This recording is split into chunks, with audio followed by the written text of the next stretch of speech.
राज्यातील सर्व लाडक्या बहिणींना पुन्हा 1500 रुपये आले. हो, ऑगस्ट महिन्याचे 1500 रुपये आल्यानंतर आता पुन्हा सप्टेंबरचा लाभ लाडक्या बहिणींच्या खात्यामध्ये येणे सुरू झाले.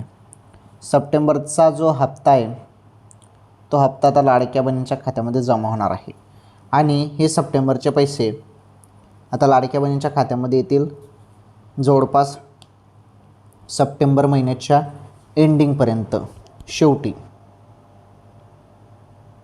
सप्टेंबर महिन्याच्या शेवटीपर्यंत हे पैसे जमा होणार आहेत. ओके, त्यामुळे सप्टेंबरचा जो काही हप्ता आहे तो लाडक्या बहिणींना सप्टेंबरच्या एंडिंगपर्यंत मिळू शकतो. त्यामुळे सर्वांनी थोडी वाट बघा, शेवटी या महिन्याच्या तुम्हाला पैसे येऊन जातील बहिणींनो. ओके, तर अशी माहिती मिळत आहे, चर्चा आहे, अधिकृत माहिती आलेली नाही परंतु याबद्दल अशी चर्चा आहे. ओके, जी माहिती आली ती माहिती तुम्हाला मी सांगितली.